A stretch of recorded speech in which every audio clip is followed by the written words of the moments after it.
liftoff. LEGAP, décollage. Decollage, liftoff from a tropical rainforest to the edge of time itself.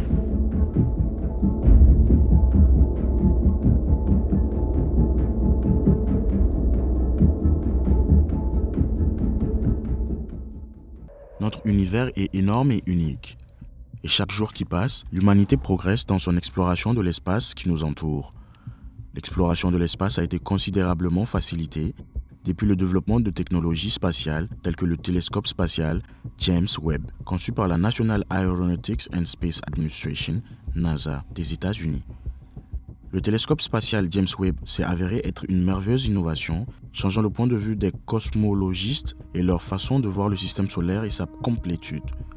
Cependant, il semble que le James Webb soit capable de mettre en évidence des phénomènes inhabituels ici même, au cœur de notre propre galaxie. Selon les experts, le télescope James Webb vient de détecter une structure massive près du centre de la Voie lactée. Quelle est exactement cette structure massive ? Quel impact aura-t-elle sur la recherche cosmologique telle que nous la connaissons ? Restez avec nous jusqu'à la fin pour connaître tous les détails de cette dernière révélation choquante. Depuis son lancement en décembre 2021, le télescope spatial James Webb de la NASA s'est comporté de manière admirable. Il reste le télescope le plus moderne et le plus puissant qui soit, intégrant des technologies de pointe comme une caméra proche de l'infrarouge, entre autres. Les premières photographies scientifiques fournies par James Webb en juillet ont capturé l'essence de certaines des parties les plus inconnues des galaxies lointaines. Des images plus détaillées de la nébuleuse de Carina, de la nébuleuse de l'anneau sud et d'un groupe de galaxies plus anciennes, connues sous le nom de quintette de Stephen, figuraient parmi les photos les plus marquantes. La lumière de certaines de ces galaxies a mis des milliards d'années à nous parvenir, ce qui indique que nous assistons aux premières phases de la naissance de ces galaxies et de ces étoiles. Si l'imagerie des étoiles lointaines est étonnante, il semble que James Webb sera utilisé pour examiner l'un des phénomènes les plus étranges de l'univers, les trous noirs. Les trous noirs ne sont pas seulement un phénomène cosmique bizarre, ils constituent l'une des forces les plus puissantes de l'univers. Ces portions invisibles de l'espace, contrairement aux étoiles et aux galaxies, ne peuvent être imagées car leur force gravitationnelle est si forte que même la lumière ne peut s'échapper de leur abîme sombre. Toutefois, la lumière peut subsister et former des motifs autour de ces géants gravitationnels, générant une image négative confirmant la présence de ces gigantesques géants cosmiques. Une équipe internationale d'universitaires et de scientifiques a entrepris d'acquérir la première image d'un trou noir en se concentrant sur Sagittarius A, le trou noir supermassif situé au centre de notre galaxie, la Voie lactée. L'acquisition de l'image de Sagittarius A été un véritable défi, nécessitant la collaboration de plusieurs observatoires et de radiotélescopes dans le monde entier. Ce réseau mondial de radiotélescopes était connu sous le nom de télescope Event Horizon. La procédure de capture d'une seule image de Sagittaire A était assez spectaculaire. Ce réseau de radiotélescopes a fonctionné comme une seule unité, donnant lieu au plus grand télescope de la taille d'une planète jamais exploitée. Depuis des observatoires en Espagne jusqu'à un autre dans les Alpes françaises et jusqu'au MIT aux États-Unis, un réseau de 10 observatoires a travaillé ensemble simultanément. Les antennes de ces observatoires devaient être synchronisées à la milliseconde près. Des horloges atomiques ont donc été réglées à chaque station pour que la procédure commence au même moment. Les antennes et les observatoires utilisés pour capturer l'image de Sagittarius A devaient observer dans la longueur d'onde radio pour une raison majeure. Sagittarius A est situé en plein centre-ville de la Voie lactée, entouré d'un épais brouillard de gaz et de poussière interstellaire qui absorbe la lumière à une longueur d'onde optique. Par conséquent, il aurait été impossible d'observer le trou noir à l'aide d'un télescope infrarouge standard fonctionnant aux longueurs d'onde optique. Après s'être installés à l'antenne, les astronomes ont visé le télescope de Event Horizon et Sagittarius A, qui se trouve à environ 27 000 années-lumière de la Terre, traversant une mer d'étoiles, de planètes et de poussière cosmique. Les données recueillies ont été intégrées et traitées à l'aide de méthodes mathématiques avancées afin de reproduire l'image capturée. L'image reconstruite montre la toute première vision de Sagittarius A, qui a pris l'apparence d'un anneau de lumière flamboyant en forme de beignet. L'image de cet anneau ne représente pas le trou noir lui-même, mais plutôt le contour de la lumière à l'extérieur de l'horizon des événements, qui se trouve jusqu'au-delà de la barrière où la lumière ne peut échapper à la gravité du trou noir supermassif. L'anneau jaune éblouissant qui entoure le trou noir est un plasma chauffé à blanc dont la température dépasse les 18 milliards de degrés Fahrenheit. Les scientifiques ont également pu établir que le trou noir supermassif avait une masse d'environ 4 millions de masses solaires, ce qui signifie qu'il représentait environ 4 millions de fois la masse du Soleil, en utilisant les dimensions de l'anneau entourant Sagittarius A. Cela suggère également que Sagittarius A était extrêmement compact et dense, avec une taille apparente qui pourrait correspondre à l'orbite de Vénus. Cette image de Sagittarius A été la première confirmation visuelle de l'existence du trou noir supermassif au cœur de notre galaxie, à une époque où les scientifiques commençaient à douter de son existence. L'image a démontré que les dimensions par la théorie de la relativité générale d'Einstein étaient correctes et que les trous noirs obéissaient aux principes les plus fondamentaux de la physique quantique, malgré leur énorme attraction gravitationnelle.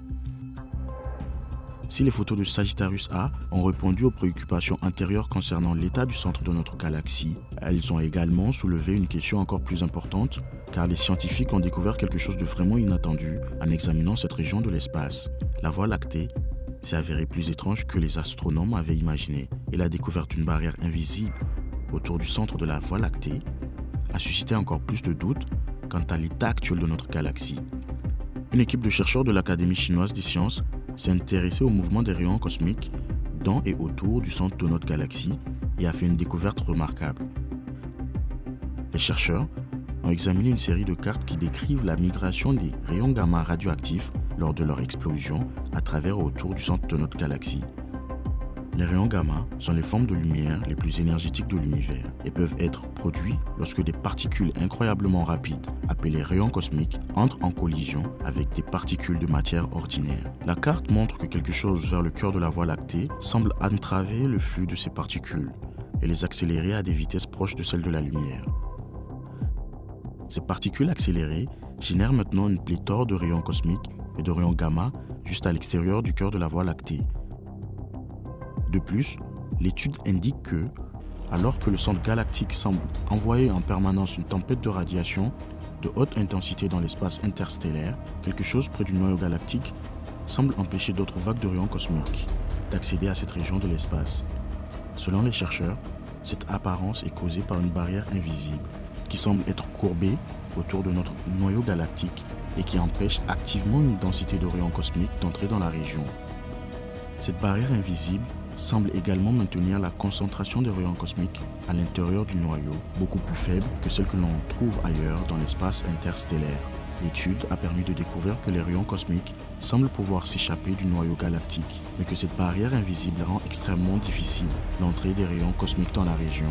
Le centre de notre galaxie est situé dans la constellation du Sagittaire, à environ 26 000 ou 27 000 années-lumière de la Terre. Cette région de l'espace est extrêmement épaisse et poussiéreuse, avec un peu plus d'1 million de fois le nombre d'étoiles par année-lumière que l'ensemble du système solaire. Ces étoiles et ces particules de poussière encerclent tout un trou noir supermassif qui est le ciment de la Voie lactée. Les scientifiques soupçonnaient Sagittarius A ou un autre objet cosmique non découvert au cœur de la galaxie d'avoir accéléré les électrons et les protons à une vitesse proche de celle de la lumière. Cette activité a entraîné l'émission de rayons cosmiques dans toute la Voie lactée et au-delà de l'espace intergalactique. Ces rayons cosmiques traversent en permanence le champ magnétique de notre galaxie, formant un liquide invisible de particules de haute densité assez uniforme dans toute la Voie lactée. La mer de rayons cosmiques est le nom donné à cet afflux continu de particules. Un groupe de scientifiques a comparé la densité des rayons cosmiques au centre galactique à la densité des rayons cosmiques dans la mer de rayons cosmiques. Les rayons cosmiques sont invisibles au télescope infrarouge, mais les scientifiques peuvent les cartographier à l'aide de cartes de l'espace en rayons gamma qui montrent les régions de l'espace où les rayons cosmiques se heurtent à d'autres types de matières. Grâce à cette comparaison, les scientifiques ont déduit que quelque chose non seulement accélérait les particules de rayons cosmiques et les envoyait dans l'espace, mais empêchait aussi activement d'autres particules de ce type de pénétrer dans le noyau galactique. Dans un premier temps, les scientifiques ont supposé que la source probable était le trou noir supermassif Sagittarius A. Ceci est dû au fait que les trous noirs peuvent hypothétiquement accélérer et envoyer des particules dans l'espace tout en semblant dévorer tout le reste dans l'horizon des événements.